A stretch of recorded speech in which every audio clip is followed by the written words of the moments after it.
My baby's crying in the background.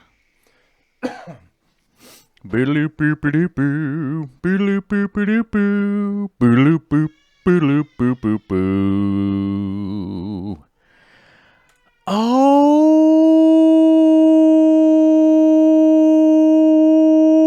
internet.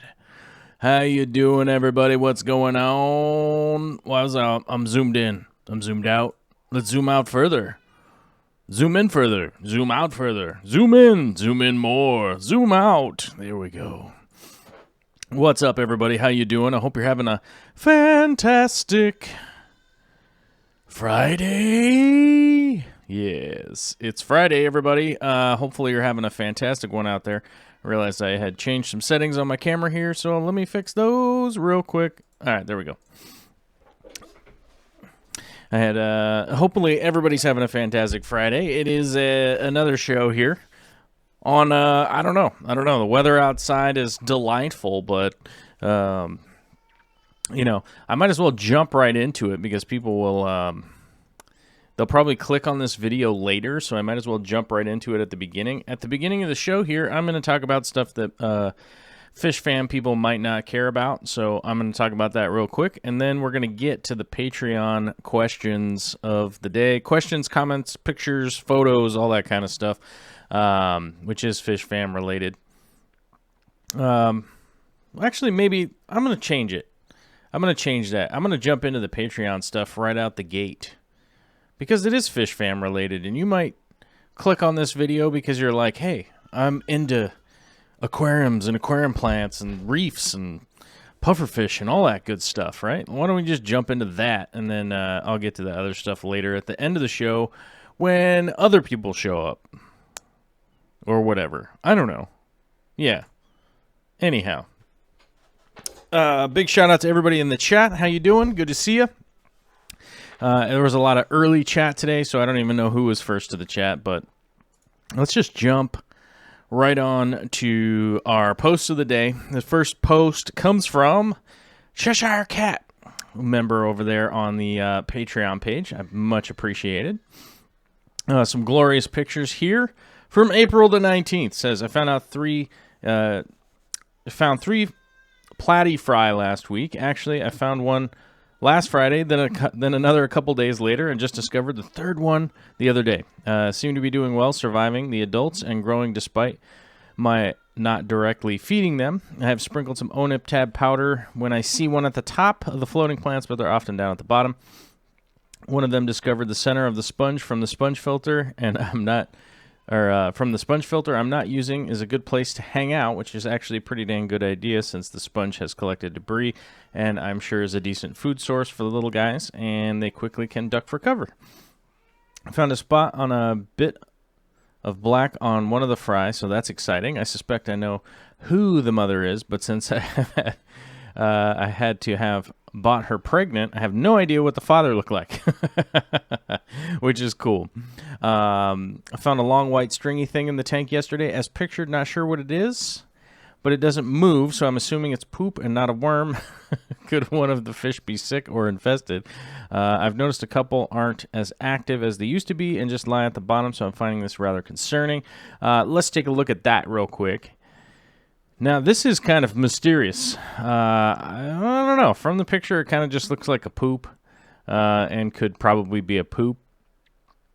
Doesn't really look like any kind of parasite or anything to me, but if you're having those long stringy poops, it's time to shift the diet a little bit. Long stringy poops is, I don't want to get into it like too crazy, but that just normally means like, you know, maybe too much protein, maybe not enough fiber, maybe too much fiber, not enough protein. So swap it out. Platies will, if you get some peas and kind of break up some peas, which humans eat too, chances are you probably have some in the freezer.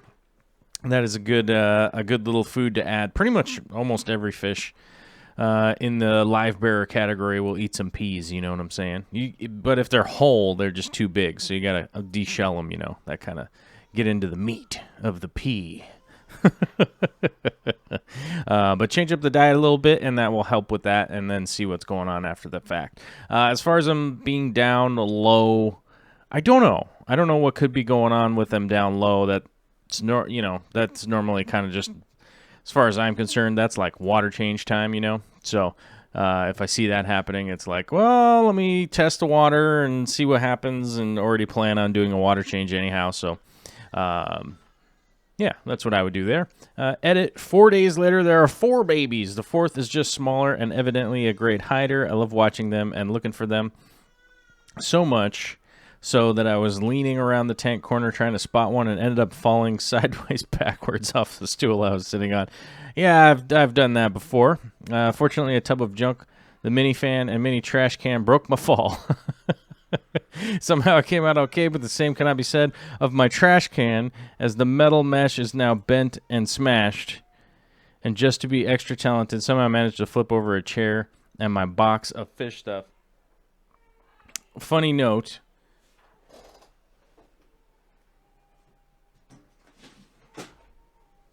Same thing happened to this trash can right here. It's got this metal lid on it. Does the camera even see it? See that big dent right there? Same kind of thing happened to me. I think I was just being typically clumsy in my office, and I fell down and broke my garbage can. Oh no.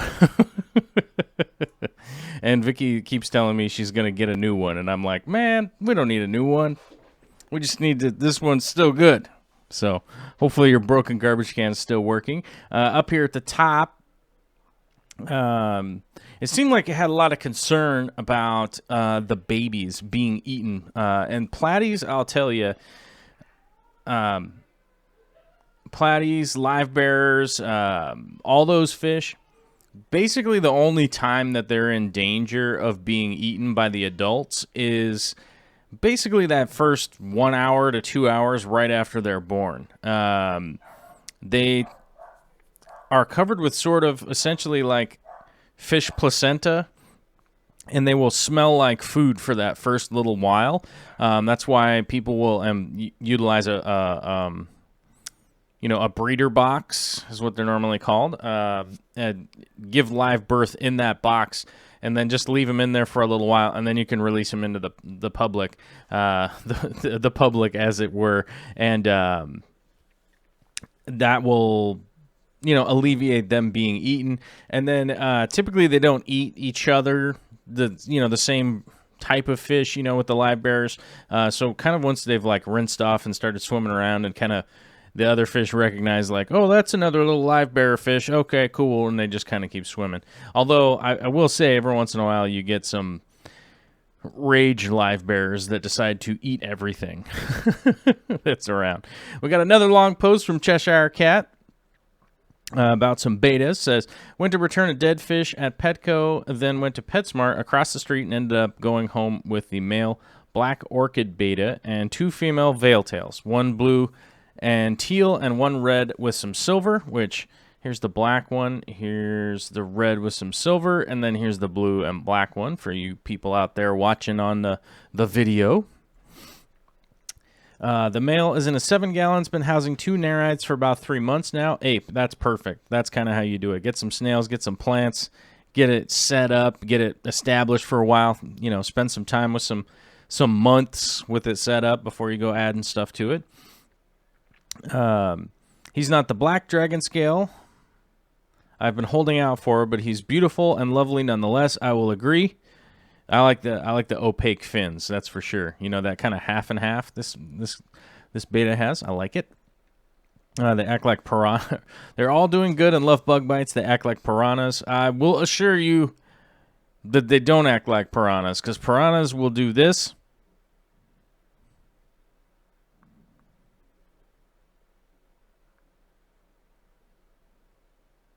Until there's food in the tank, and then they'll go over there and go, and then they go back to doing this.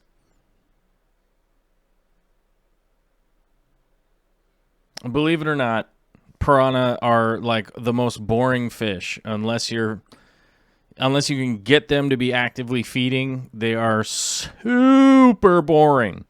So anybody out there that's like lamenting and losing their minds about getting piranha, I will tell you, they are super boring fish. You'd be better off just getting like a pacu. They look the same, and the pacus are always like doing something. You know, they're like, hey man, what are you doing?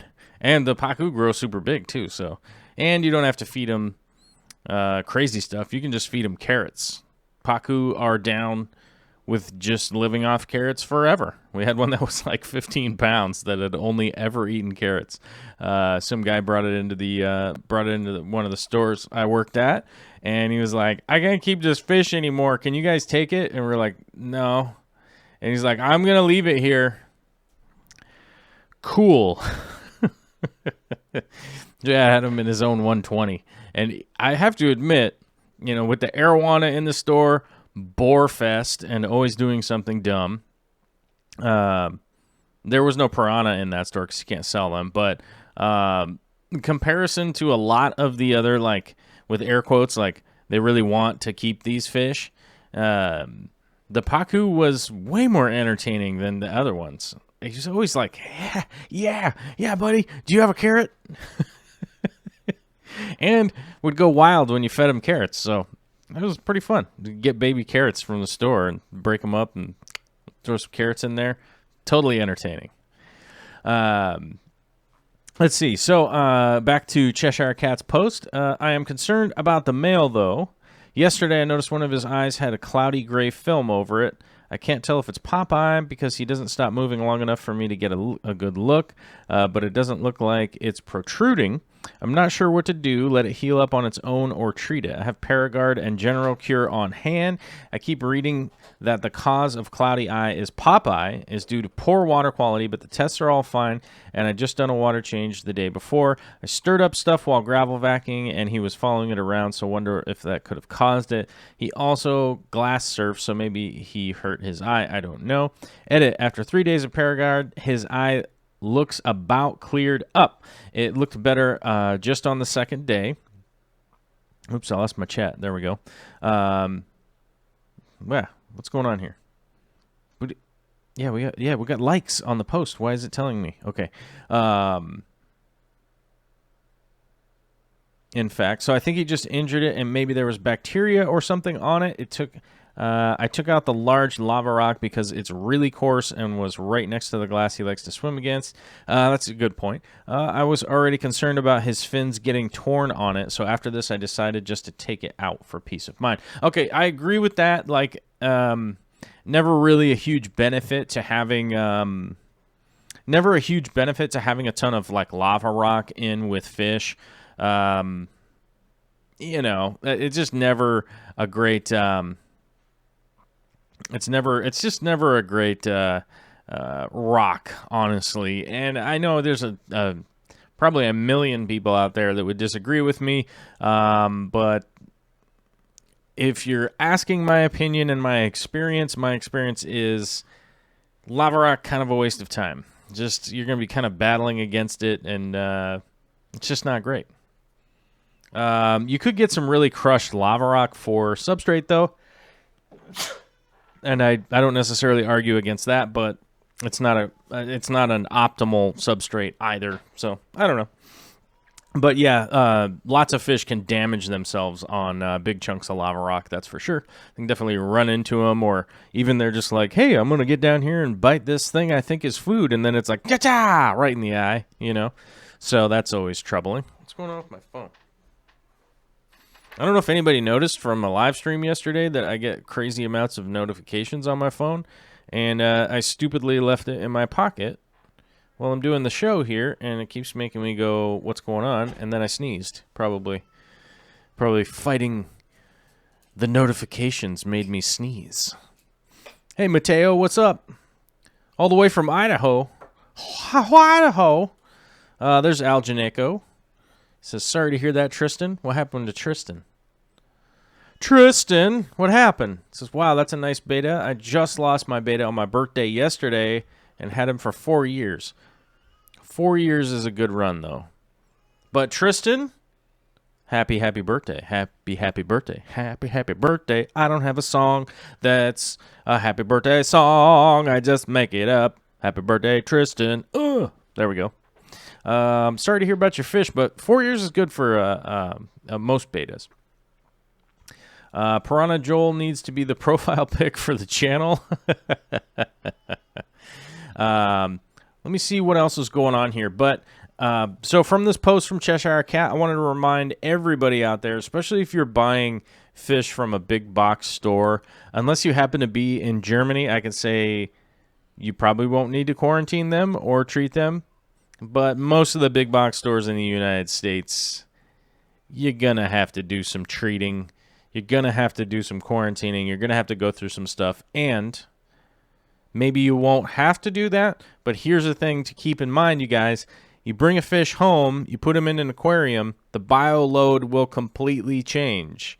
Now, if I brought one beta home and put it in my 240-gallon aquarium, the bio load would change tiny bit. Tiny bit.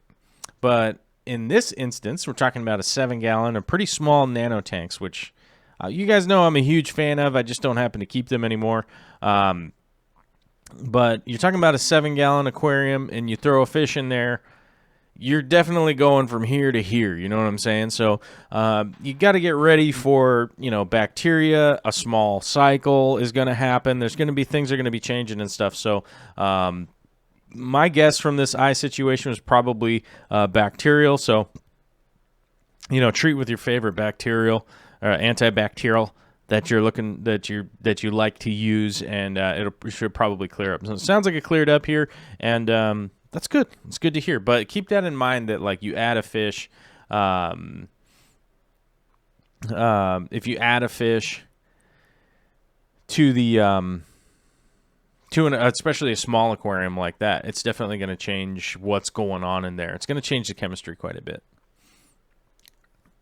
Let's see here. All right.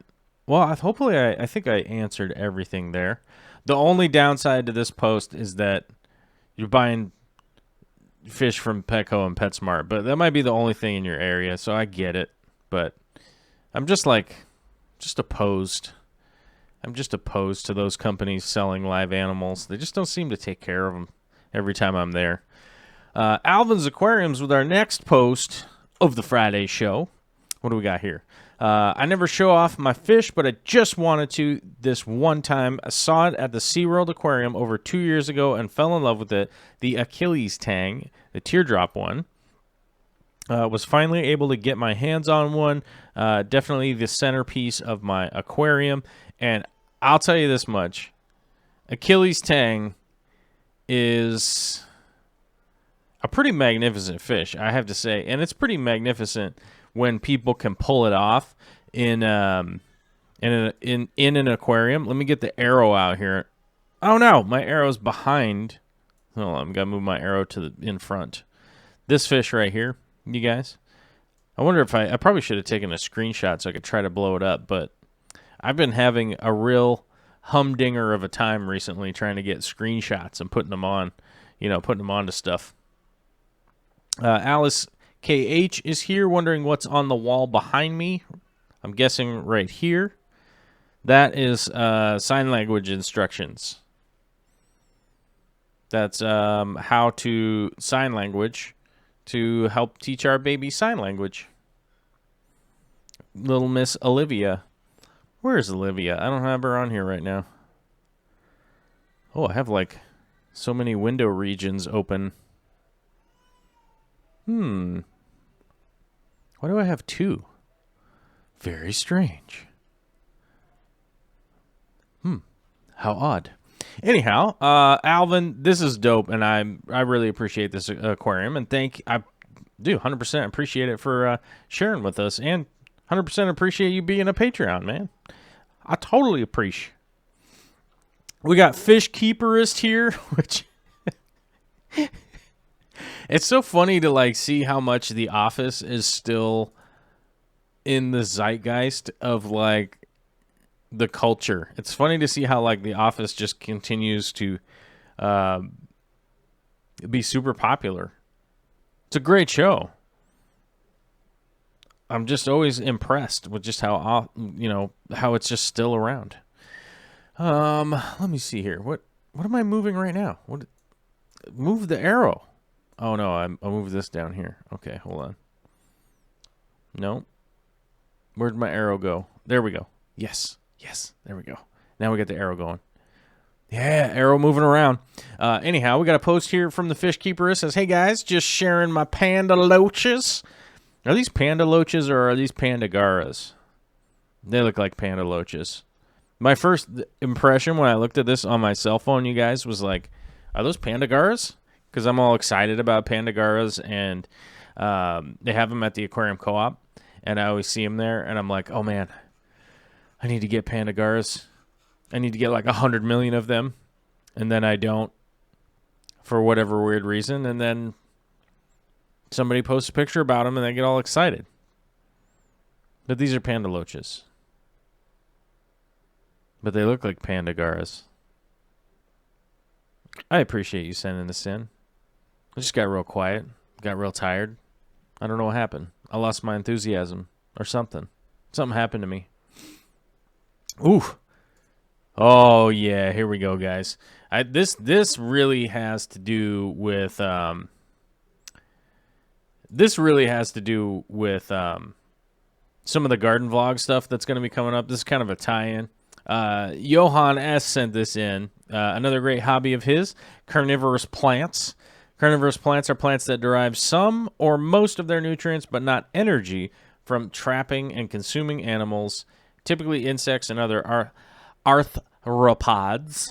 Carnivorous plants have adapted to grow in places where soil is thin or poor in nutrients, especially nitrogen, such as acidic bogs, which we all like acidic bogs, don't we?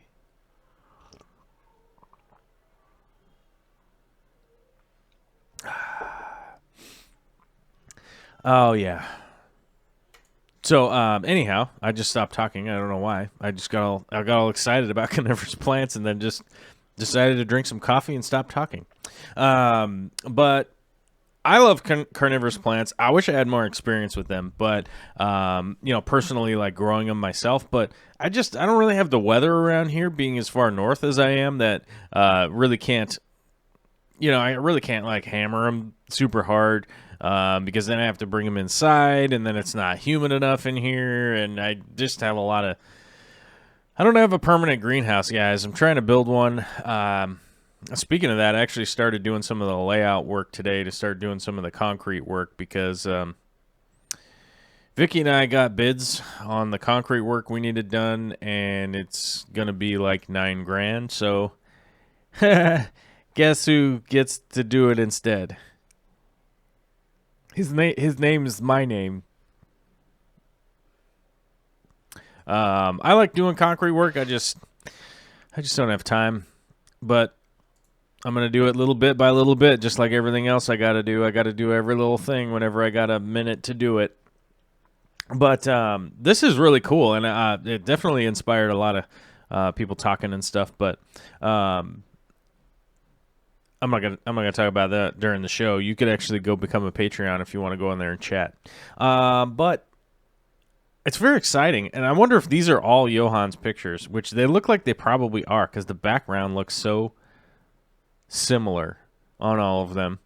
But man, I'm really impressed. I tell you, every time I see Johan's stuff, he's always posting on here, and I'm very impressed with all the projects he's got going on. And then I realized that he has kids too, and I'm like, oh, come on, man. You're making me look bad. But here's the secondary post to that, which is a small or big greenhouse is perfect for our carnivorous plants. High humidity. If it gets too hot or they need some insects, pull the lid open. Yeah, this is the one downside. I like I said, I just don't. I mean, we have like a little greenhouse that we do all of our sprouting and everything in like that. We do all of our starts, all of our plant starts, and we do have that set up, but that thing almost feels like an impermanent building also. So maybe someday I'll have the opportunity to do some carnivorous plants, but it's not on my bucket list. I just kind of wish I wish I'd gotten around to it by now. You know what I mean? So I would have a better opinion. But, you know, as far as I know from my experience, you know, just having like fly traps around it, like, because we used to have those at work. Oh, I should have turned the arrow off, guys. Used to have those at work to like help trap flies and stuff like that, like at the behind the bar, and that worked out pretty well, and they're pretty easy to take care of. But it was super humid and always warm in there, so because you got like the dishwasher running and exhausting all that air and everything, and it seemed to work out fine. Bentley Pascal posted up. It's not something we commonly see, but got a chance to film a shark recently, and thought you all might like to enjoy seeing her eat and be the majestic creature she is. Well, there you go, guys. There's a perfect example right there of how you promote your YouTube channel. You guys know and love Bentley. He's been on the show here with us. I love that guy. And here's a perfect example of how to promote your YouTube channel, you guys. Maybe you film something and you want to post it up. Bentley happened to have filmed a shark, which actually it is a pretty cool video. You know, that shark is pretty majestic. It's not the biggest shark you'll ever see. It's not like Jaws or something, but very cool and definitely worth checking out. And it's also one of those things. It's like, hey, we could promote Bentley's channel a little bit on the Patreon. Yeah, people want to actually click on the link and go look at his video and then be like, oh, man, check that out. So people have asked me, they're like, how do you promote your YouTube channel? And it's like, here's a perfect example of like how to promote your YouTube channel. You could spend like $5 a month, and you have the potential of like, because Bentley knows that I'm gonna post it up on here, right? That it gives an opportunity to go like, oh hey, people, maybe some people need to click on Bentley's video and go over there and check it out, right? And it's not like intrusive or anything like that.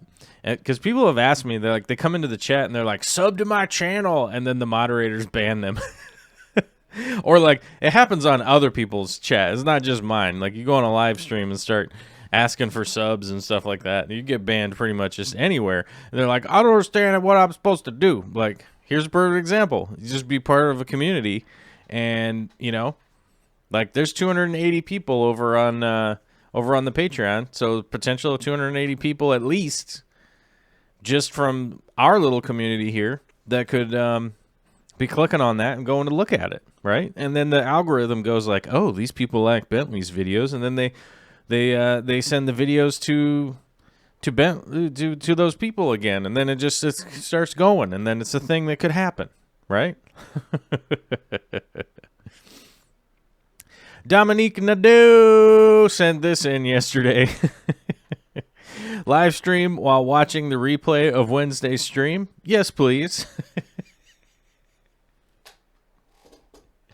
It's so self-aggrandizing. It's even for me to even spend very much time on this, but hey, that seems to be a proper usage of 2 computer monitors. I'm wondering if there's a third monitor over here, though.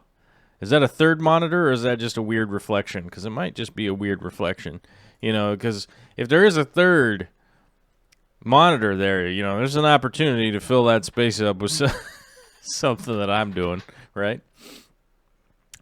Jessica Thegardner, who is, I don't know if you guys realize this. Jessica Thegardner, whoops, hold on.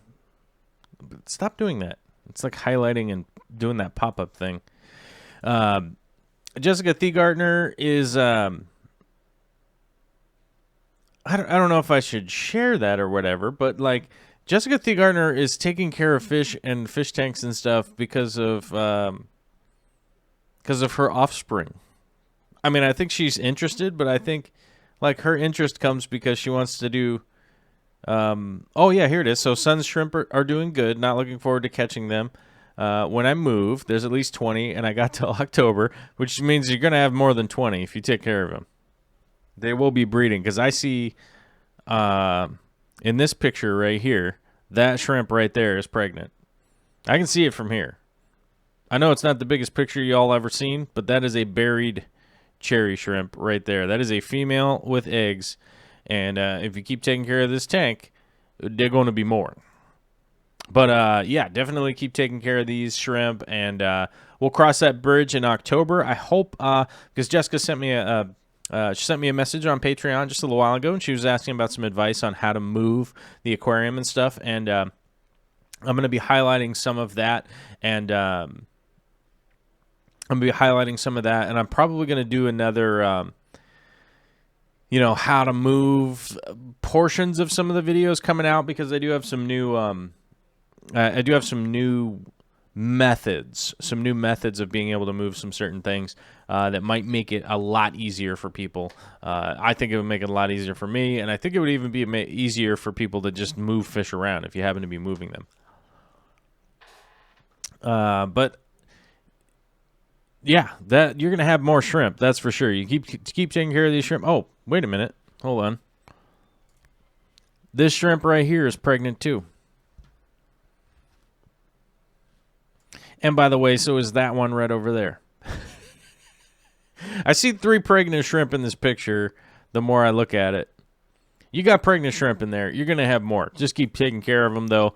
A shrimp is a commodity that you could always sell easily, though. So don't worry about that. Like, you'd be like, oh, no, I got too many shrimp. It's like, well, time to make some of your money back. Sell some of those locally.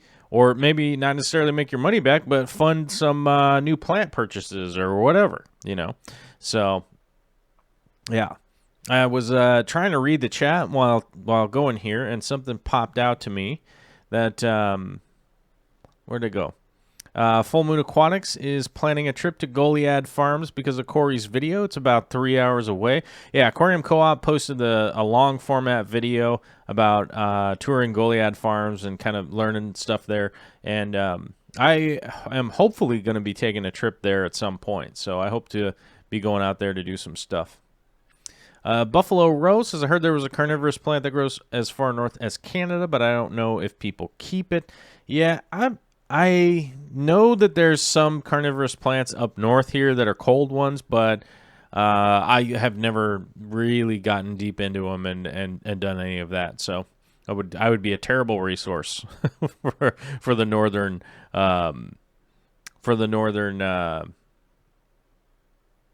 carnivorous plant. Fish Keepers with a $2 super chat. Any tips on keeping breeding black King Kong shrimp? Water parameters, 100%.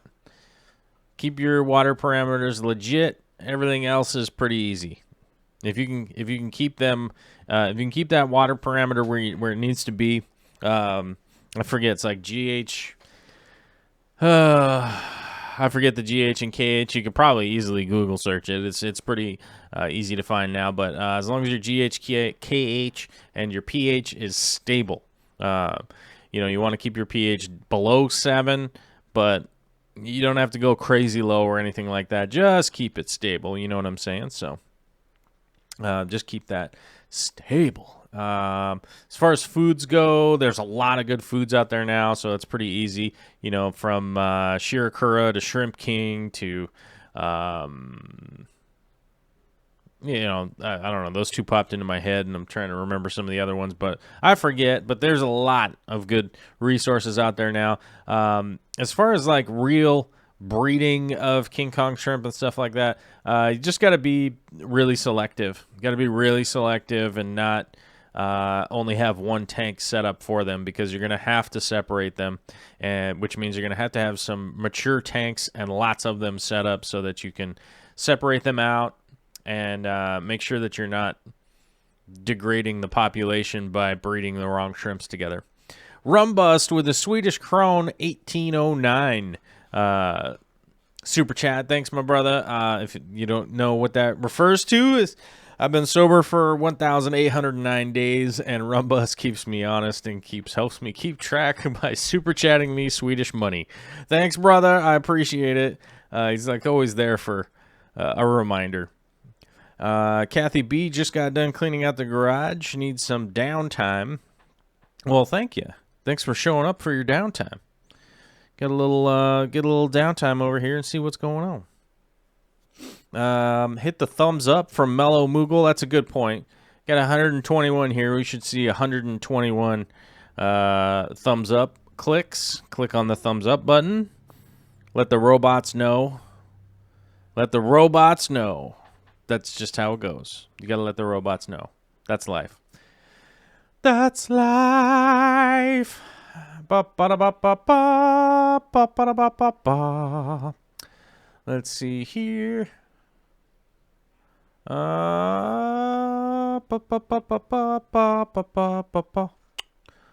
see, what do we got in the chat? Try to grab something out of the chat. Mostly everybody's just kind of chatting back and forth. Ricardo Santiago, old tank has 0 ammonia, 0 nitrite, and about 40 parts per million for nitrates and tons of live plants. Well, that's not a question, but that's good. Sounds healthy to me. Cheshire Cat, I've gotten all the fish throughout my life from Petco, PetSmart, Walmart, and never had a diseases spread. They could have been sick, but a lot of deaths, looking back, were my fault. Well, fish. So, all right, let me jump into that again for a second. Big box stores are not okay. Or hold on. Let me backtrack here a little bit. Let's say that I want to get a puppy, right? Let's say I want to get a new puppy dog, and I'm like, I want to have a good, healthy dog that's going to live a long time, which we know needs to have good genetics, which means it has to have varied genetics. Can't necessarily be a purebred dog that it's, the last 40, leading up to it can't be inbred, for the last 40 times, and you get a dog that has a lot of problems. You need a little genetic variation in there, right? Which normally comes from standard dogs or people that are taking care of their dogs, and they maybe happen to get pregnant, or maybe they got pregnant on purpose. But either way, let's say you're going to get a dog, and you're looking for a dog, and how you're going to make those decisions. You want to get your dog from a healthy source, right? And you're like, okay, well, I need to get somebody who took care of this little puppy and all that stuff, got it shots, got it dewormed, been taking care of it. It came from a good household. It wasn't kept in a dark box for the first 6 months of its life, all that kind of stuff. And obviously adoption and all that kind of stuff. We'll get into that here in a second. But let's say you're going to get a dog, and you do that, and you're like, okay, I need to go and find a place that has a good bred dog, right? If you were to equate where the big box stores are getting their fish from, right? Their fish are like the version of getting puppies where, some companies will go down and just catch a bunch of wild dogs down in Mexico and then bring them into the U.S., right? Just a bunch of wild dogs, super stressed out, unhealthy, not taken care of, not been around people, that kind of stuff. And then they sell them pretty cheap. It's not free, but they sell them pretty cheap. It's the same kind of deal with the big box stores selling fish. They're not like going somewhere and getting some fish that have been, aquacultured, right? Bred,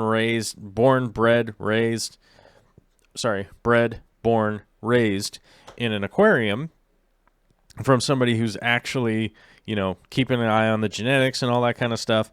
They're basically, what they're doing is getting fish that have been pretty much gill netted from other countries, thrown in a box, shipped over here. Then they throw them out on the shelves for as cheap as they can. And that's fine. It's their business model. I don't have to agree with it. I would prefer to figure out something better than what is going on. I mean, I don't know that I'm going to take a stand or whatever. But that's what they're doing. They're like McDonald's of food. They're just, here's this cheap thing. Is it good? No. Is it cheap? Yeah. Is it food? I guess it's edible. And I don't know if somebody out there is a huge fan of McDonald's business practices. Cool, go take those somewhere else. I don't need to have interactions with people that think that like McDonald's is an admirable company. You know, whatever. That's a weird, that's a weird political debate or whatever. But like, I don't know. I'm so tired of like the big giant companies in the United States like putting profit over everything, and Petco and PetSmart and those places. Sorry, not those specific stores. I'm supposed to say big box pet stores. There's like 2 in the United States, so if I say that, it's like saying the same thing. That's a lot of what their business practice is. They have wild caught fish. They're trying to sell stuff as cheap as possible. That's why they do dollar per gallon sale. That's why you go in there and everything's on sale. It's why they pay everyone that works there minimum wage. Like, why else would they do that? So, as Fish Girl from Connecticut says, puppy mills. Yep, that's pretty much the thing. Except, I mean, I would almost even say that like a puppy mill that was like doing the breeding in the U.S., you have like a better chance of getting a pretty healthy dog. It's more just like somebody who has 100 dogs in their backyard and they're like, hey, here's a puppy for sale. It's $500. And you're like, wait, what? Who are you? Or no, it's not like here's one puppy for sale. It's like here's 100 puppies, So, as Kevin is saying, Petco and PetSmart actually have much healthier fish when compared to my local fish stores, unfortunately. Yeah, I mean, I can't sit here and be like every local fish store in the world is awesome. I can't say that either. I wouldn't say that because I haven't even been to all of them. And it would be virtually impossible for me to have been to them all. But, the business practices of a large corporation are pretty... they're pretty cut and dry. They're pretty much cut and dry across the board. You know what I mean? It's like if I go to a big corporate entity in Florida, and I go to a big corporate, the same one in Washington State, most everything is going to be about the exact same. That's kind of what those companies want. That's their goal, and their goal is to sell stuff cheap. That it's like, and I don't even think that they're really trying to cover that up very much. As you go in there and it's like, sale, everything's on sale. This is 99 cents. Clearance. This fish is on clearance, and you're like, what is happening here? And honestly, a lot of those big box stores sell plants that shouldn't even be in your aquarium across the whole entire country. It's not even like, oh, there was just one location that was selling a plant and they didn't know and they accidentally took the plant that was supposed to be in a terrarium and stuck it in an aquarium, right? Like it's in all of them. You hear about them from everywhere, But whatever, you know what I mean? So I don't know how we really got on this topic, but it's just weird, But Alyssa says, I have so much to say about both puppy mills and McDonald's. None of it is good. Yeah, and I wholeheartedly agree. I'm not against corporations, and I'm not against business, and I'm not against, I'm certainly not against people doing well in the United States. I want everybody to do well in the United States. And as a matter of fact, I want everybody to do well around the world. You know what I'm saying? Like, that's very important to me. That's very important to me to not just say, like, I'm an American and I'm only for America. Like, because that's insane as far as I'm concerned. I was lucky to be born on this side of a line drawn in the ground by someone else. I wasn't even my family or something that drew the line in the ground. I'm super lucky to have been born here. And, I really do try to do my best to support good businesses and good business practices and stuff like that. And, just another one of those reasons why I don't, shop at those big stores and stuff unless I just absolutely like have to go there to get something that's like the dollar per gallon sale. I went there for the dollar per gallon sale a while ago, and I don't even know how long ago that was because I don't even have a glass tank anymore. So, Well, I have one glass tank, but I got that from a guy that was breaking down his reef, so I didn't buy that one.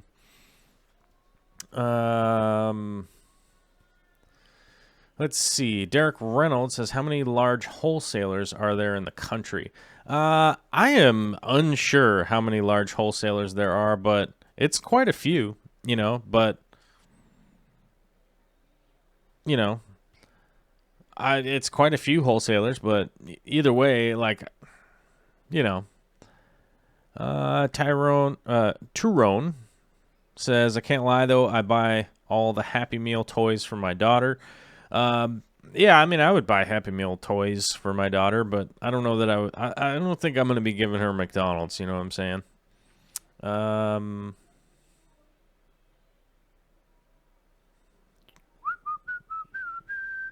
Kathy B, I must confess, I love Mickey D's French fries, and worse yet, I love Jack in the Box tacos. I know, no excuse for me, but there it is. Hey, look, I understand. Like, fast food has a place. And I eat some fast food sometimes. I ordered a pizza the other night, and Vicky and I went to, I don't even know the name of the place, but it's like a burger joint down the street. We went there, I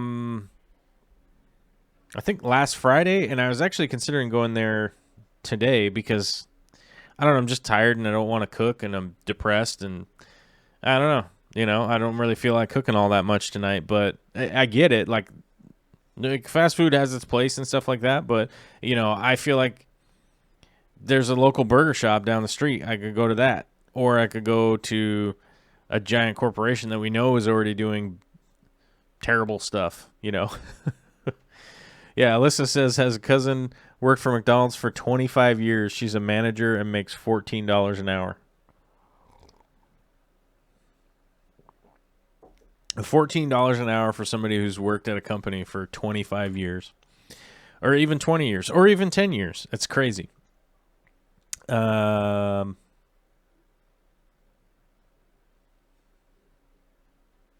Kathy says, getting a puppy from a dedicated breeder cannot be compared to getting one from a puppy mill. No, I was comparing and contrasting the two things. Basically getting a fish from a big box store is really often a wild-caught fish that has not been really cared for or even been around people at all, or is ready to go, or is even ready to, like, be in an aquarium. So more often than not, buying fish from a big box store, like, you go in there and you wonder why they have hundreds of betas in tiny cups. Why else would they do that? So somebody explain that to me, right? They got like a 14,000 square foot building, and they got their betas in essentially what would be a cup for some food, some fish food, right? And some people would be like, well, betas can live in there. And it's like, oh, they can. I mean, I could stick a human in a coffin, right? And be like, well, you could live in there. It's fine. But, there's really no excuse to me that it's like, oh, you got 22,000 square feet. We got no space for the things that are alive in here. Sorry. We got 900,000 giant bags of dog food piled to the ceiling, and you don't have space to put your fish in at least like a reasonably healthy environment. So I was equating, getting local fish or local shrimp or something like that to an actual breeder versus like a puppy mill or somebody just catching a wild dog and then selling it to you. How many times I don't know if anybody's seen this, but there's a joke meme about people. They'll be like, found dog, and it's a picture of a fox. Like, found this dog. He's a little wild, kind of crazy. Is this anybody's dog?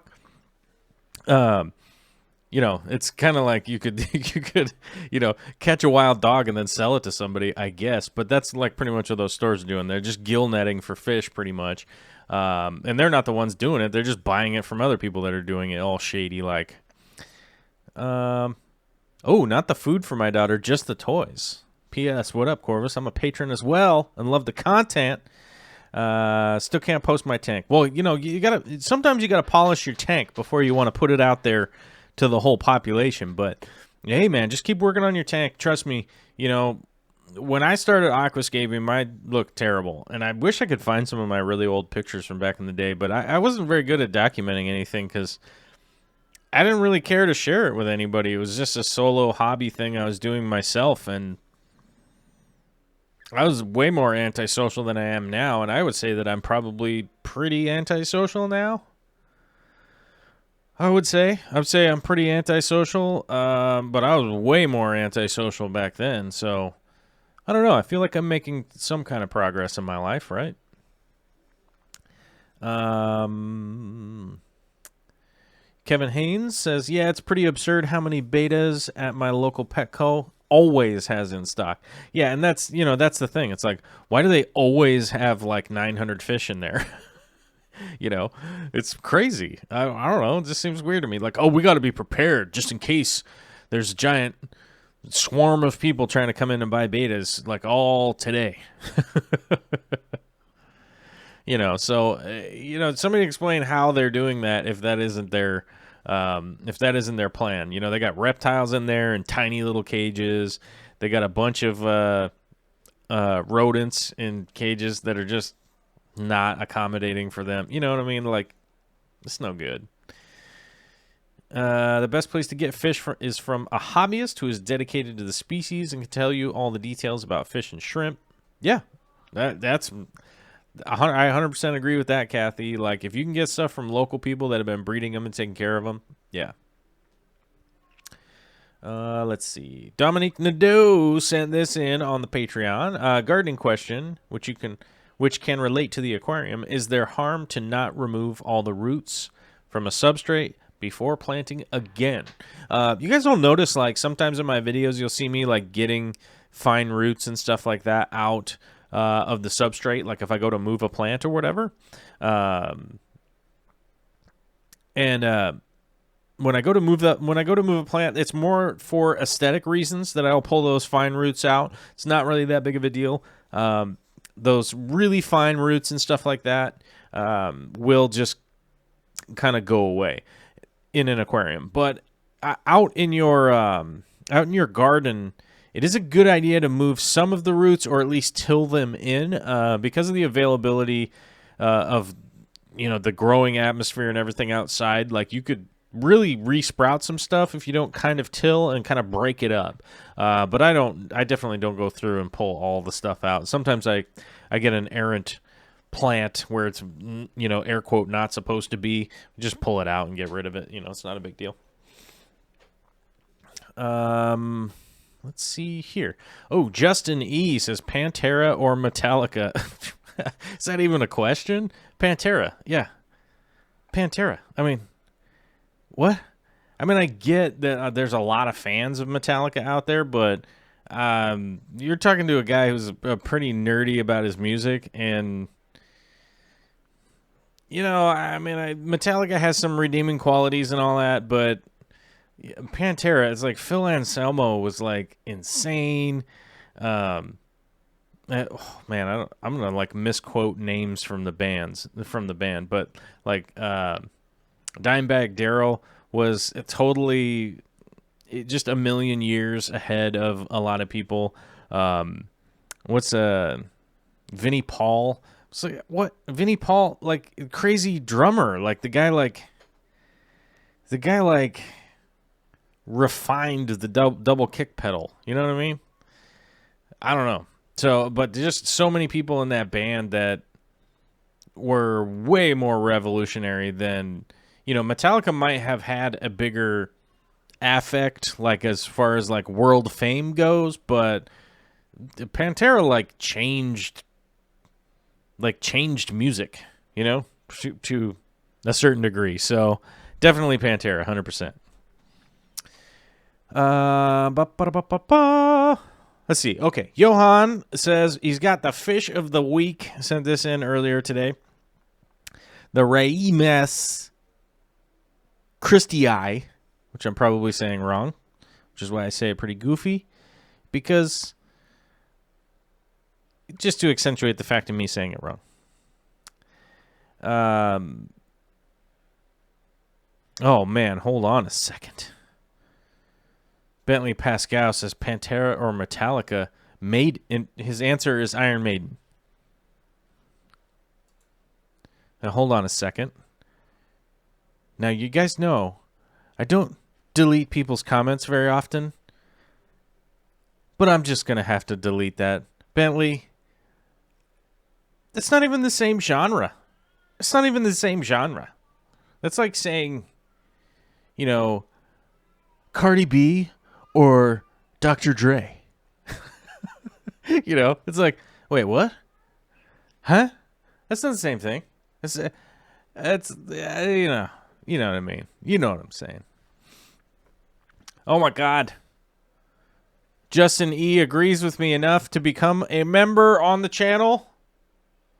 I have passed the litmus test. Thank you very much for becoming a member, Justin. You know,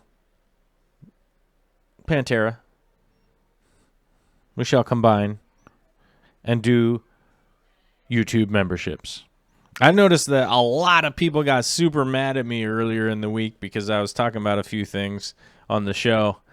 You know, recently I've been a little bit irritated with some other YouTubers out there trying to act like they're super altruistic, and yet constantly posting videos like trying to get views and trying to get people to watch their stuff and everything. And I'm like, why? I don't know. It's just super weird. And I feel like I've always been like pretty straightforward that like, yes, I do want people to help fund the project here and stuff like that. And yes, I do want to, I do want to help everybody that I possibly can. And that's one of the reasons that I upload, you know, a lot and stuff like that. And,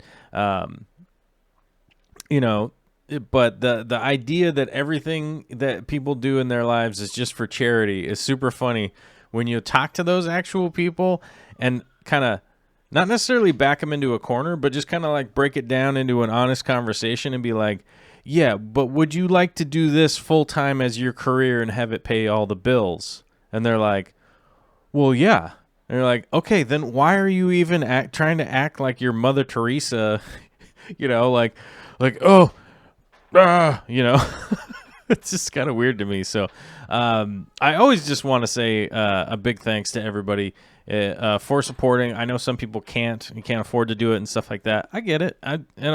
You know, I'm trying to do this as my career, and I'm trying to grow it, and I've been trying to grow it for a long time. You know, it was kind of funny.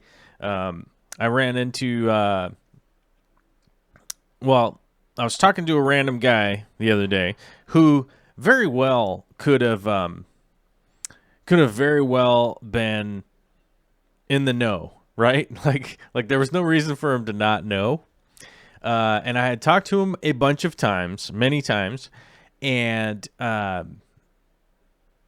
it was super funny because he was like, hey man, I just found out you have a YouTube channel. I went and looked at it.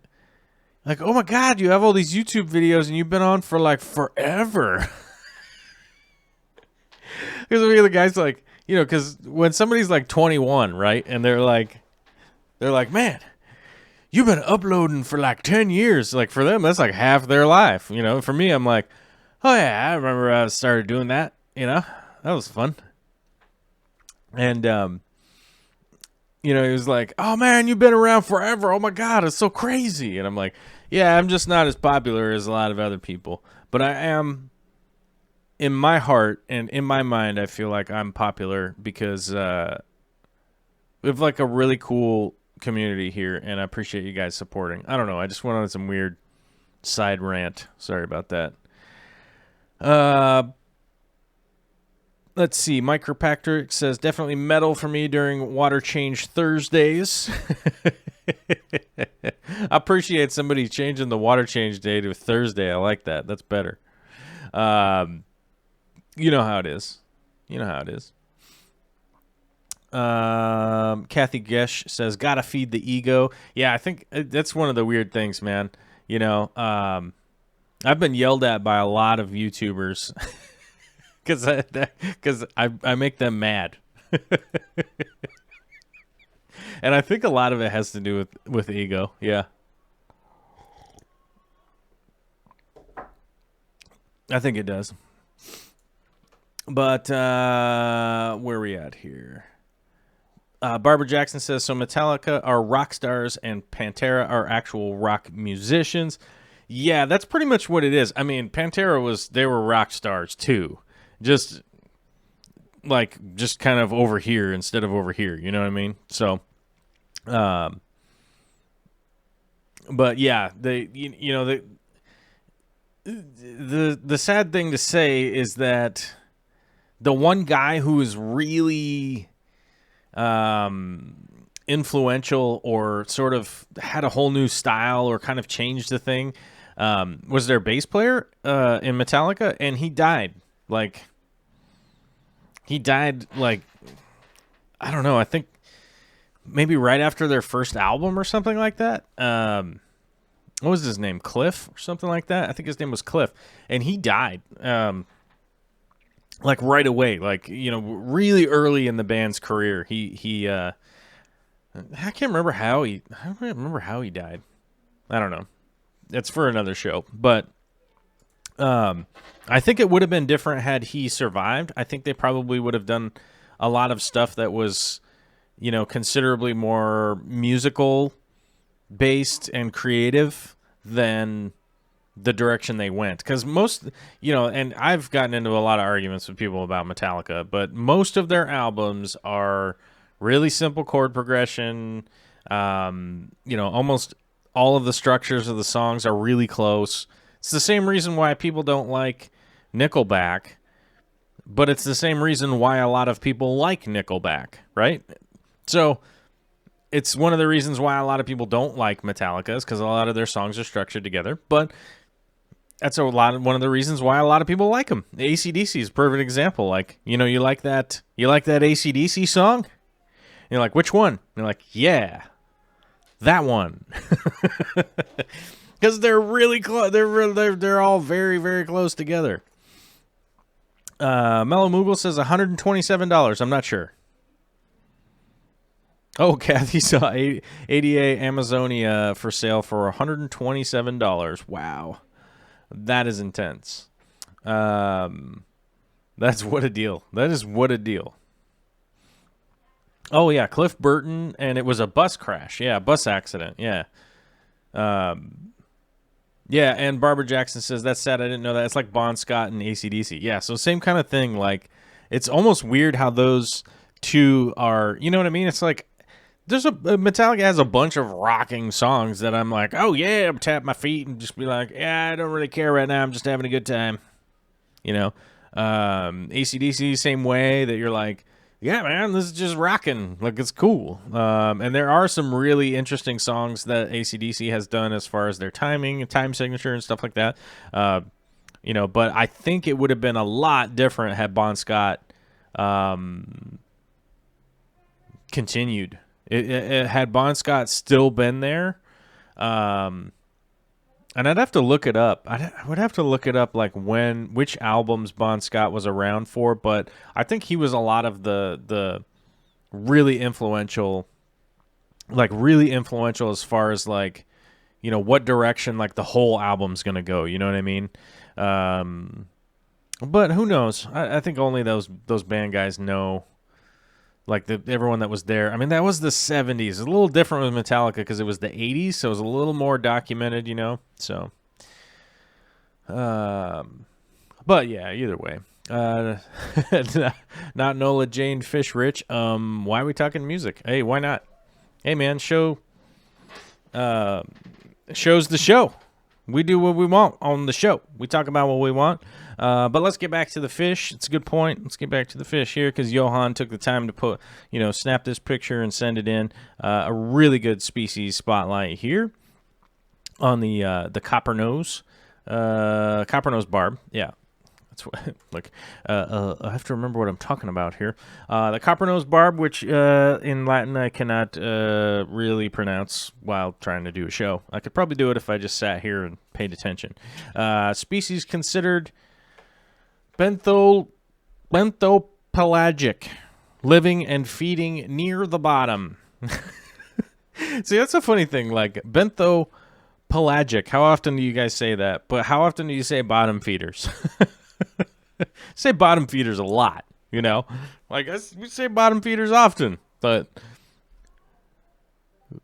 benthopelagic. Oh, uh-oh. My moderators are chatting. Where did my moderator chat go? It has disappeared. It's active somewhere in the background of my computer, but I can't bring it up. I'll have to get back to the moderators later. Maybe I'll have to find out what happened that I didn't notice. Species size up to 6.8 inches, which is pretty big. You got to think, like, the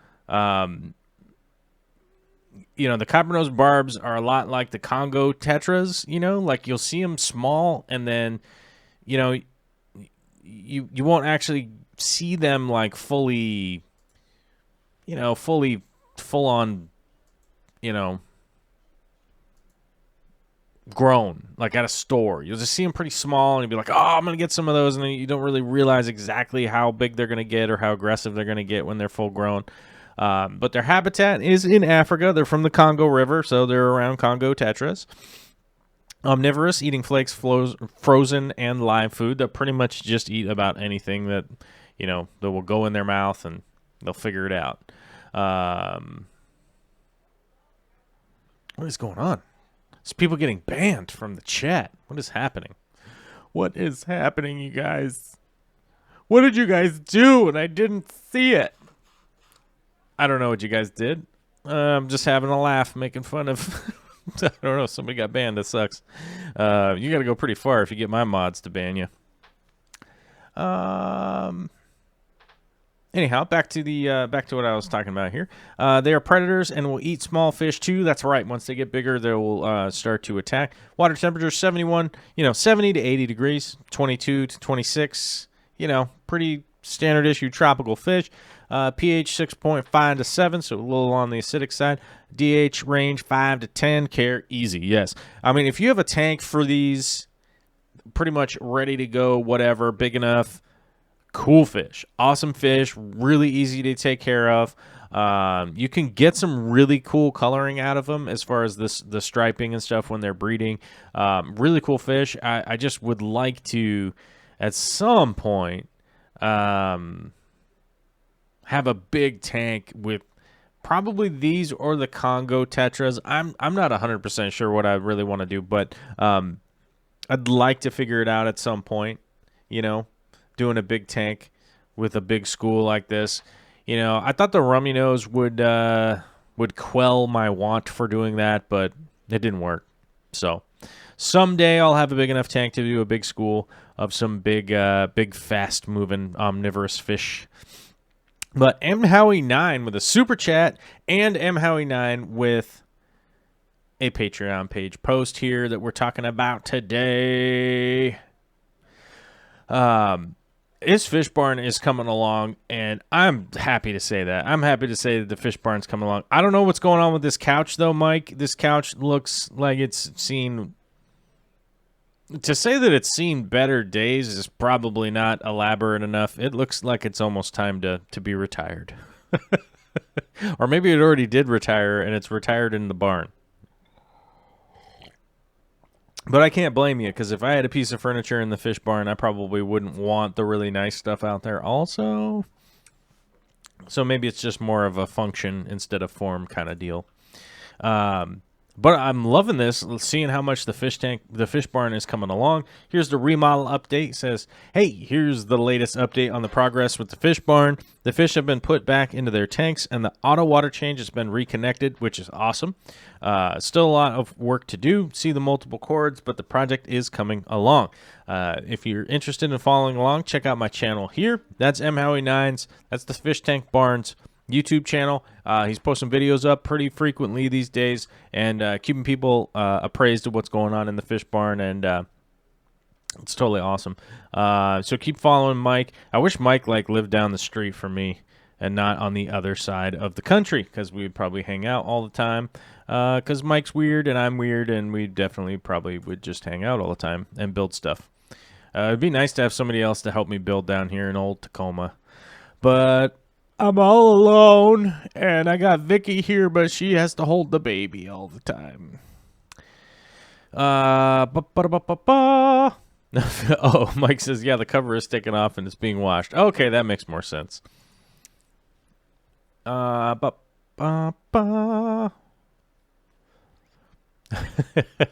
Ginger grapes. You came and you gave me a turkey, but I sent you away on Monday.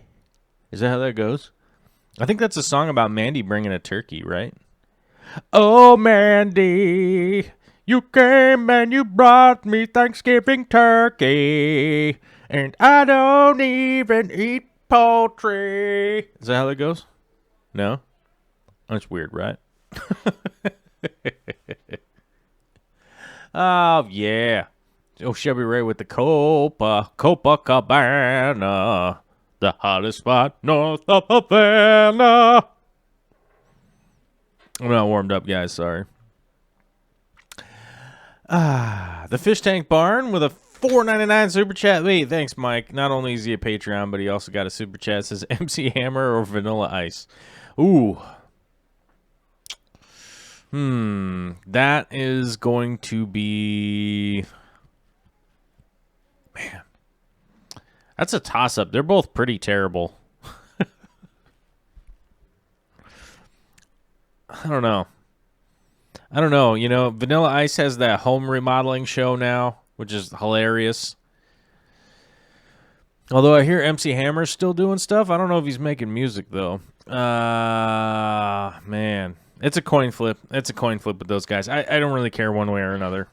I just hope that they continue to have a good time in life. But they both just have, like, kind of cheesy hits, so that I've heard way too many times. So I don't think I'd be like, wow, I got to go out of my way to get an MC Hammer or Vanilla Ice album.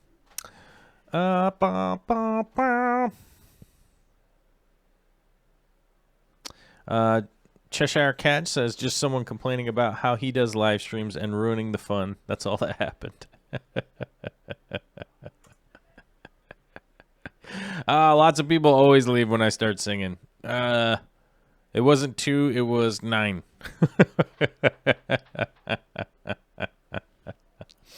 But Preston John threw this in up on the Patreon. If you guys don't know who Preston John is, that's where I got my Shouta Denny puffers.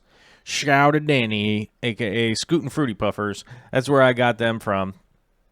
And he posted this picture saying, I find it odd that my adult Shouta Denny puffers have this pattern when kept separate from the other adults. This female is in here with 23 juveniles that are 10 to 12 months old. So much excite, so much wow. So much excite, so much wow. Yeah, I would have to say I've been noticing that pattern a little bit too, and I wish there was more. So basically what he's pointing out here, and I've noticed this a little bit with mine, from time to time, this coloring seems to like fade out here in the body and then up here in the body instead of being like real solid like this, right? You can see all the spots are real solid. You can see how it's like lighter and darker and lighter and darker. And I am assuming it's got something to do with stress. It's got to be my assumption at this point is that there has to be something going on with them being stressed out, because that's when I've noticed it on mine, that they have a tendency to get stressed out. That if they have a tendency to get stressed out, that's what happens. So I don't know. I can't imagine it's a good sign, but I can't imagine. I haven't really done anything to get them to like no longer be stressed. So I don't know if I could even say like, oh, here's a thing that would stop that from happening. You know. So yeah, but I have noticed it too, and I don't know who has the answer. I wish I knew who has the answer. But we did have some requests, and I don't normally take requests to reload the page. But considering it was from Rumbust, Rumbust has been here for a long, long time, and I trust in Rumbust. So there we go. I had to change the scene for a second. Then I can come back. Oops, that's the wrong one. I have to go this one. Haha, there we go. So I can come back and I can load up. I can reload what I'm doing here, which we got to go down to this one because Preston actually posted one pretty late before I hadn't refreshed the page yet. But Preston is coming up to the Aquatic Gardeners Association in Seattle, Washington. He's bringing. I'm happy to see Jason. I did not realize that Jason is coming. I did not realize that Jason is coming to the AGA, and I cannot remember if I've met Jack. I think I've met Jack also. This is a trifecta of excitement because, like, I have to tell you guys, everybody that's coming out for the AGA, I have no idea who everybody is. But,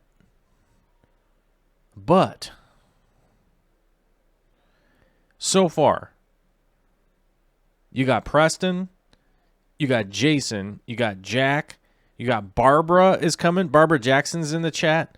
I cannot remember everybody else who's coming, but I'm literally excited. Well, Kevin Bucanali's coming. I don't know. People from I'm having a total brain fart right now. I just wanted to talk about how excited I was that people were coming to the AGA. I'm really telling you that, like, I'm excited that how many people are coming to the AGA, and I could tell it's like 10 people. I'm very excited, and it's going to be really fun. I hope it's going to be a lot of fun. It's going to be really fun to be able to hang out with people, and I'm not going to be jet lagged this time, so I got that going for me at least. So I don't know. It's next weekend. It's coming at us like a freight train, and I do want to remind people that, like, it will be open to the public, even though the tickets are sold out for all of the stuff. You guys can go do, like, the tickets were sold for all of the cool stuff, but you can always come to the vendor room. Is like the main room.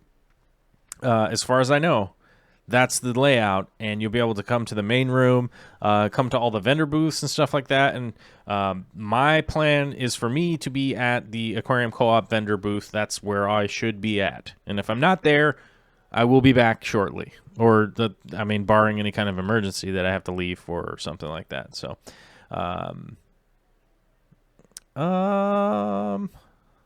Kevin Haynes says, where did that go? Yeah, it says, at Joel, I just wanted to say thanks for keeping your vids pretty censored language-wise.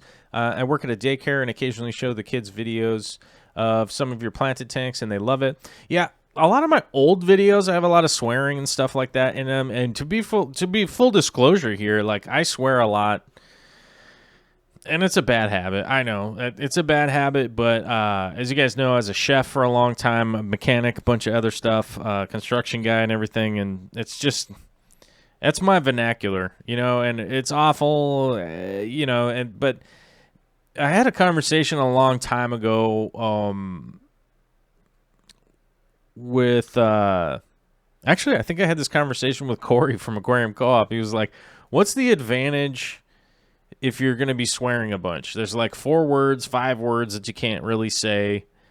Like, couldn't you just say whatever you were going to say without using those couple of words? I'm like, yeah, realistically, because it would essentially limit,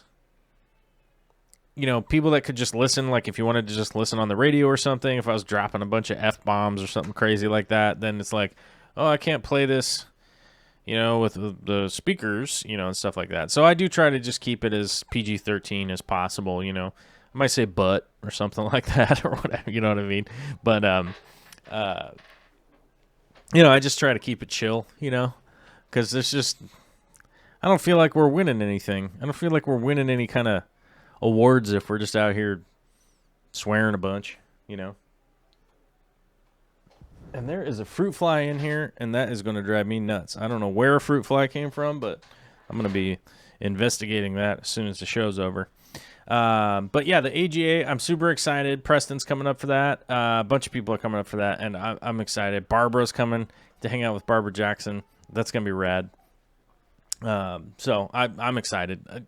Anybody I'm forgetting, it's not personal. I'm really out of sorts today. I'm just really not feeling well. Yeah, I'll get to that in a minute. But Rum Bust sent this in, and you know what?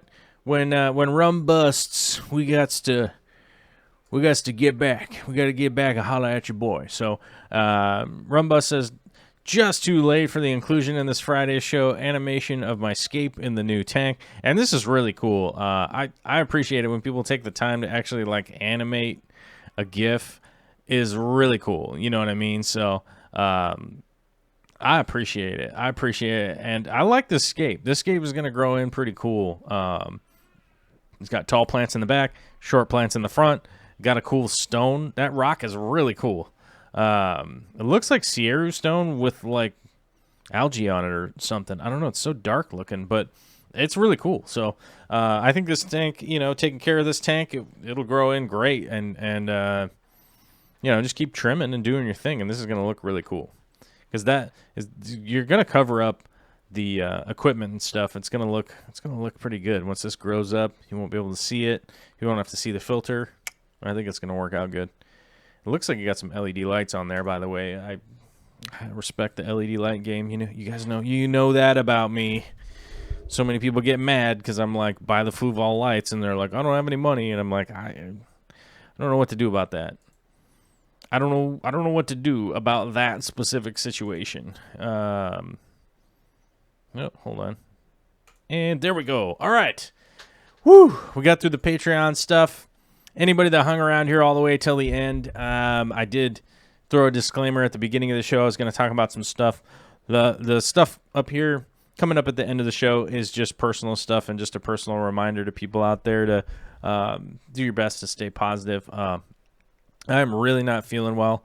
I don't know. I'm doing my best to stay positive right now, and I'm really depressed right now. I'm really not feeling well. I really have to sit down and work on my meditation and work on my step work and do that kind of stuff, and just keep going through on my head because I am just really down in the dumps, you guys. I really am. I got a lot of projects going on right now. I really feel overwhelmed, and a lot of people mentioned on the last stream to not stretch myself too thin, and I really appreciate it. Because I'm really trying not to do that. I have so many plates spinning right now, and I'm getting super depressed again. So I got to figure out what I'm doing. I wanted to, give full disclosure and just say that, because I just want you guys to know what's going on.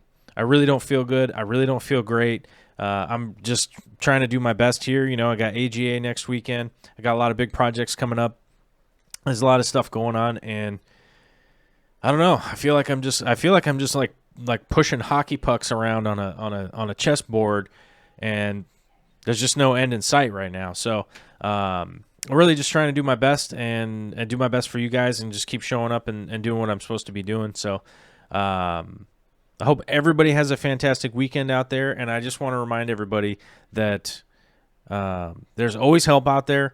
Call somebody, reach out to somebody, and if you need help or anything like that, do it. It's way worth it. It's way worth it than anything else that you possibly could do. And I don't know. I just want to say that and just let people know that I care about you all too. And I care about me too, and I'm just trying to do the best I can. And if anybody out there feels let down, I'm really sorry, but I'm doing everything I can. And Barbara says go take a nap, and that's good advice.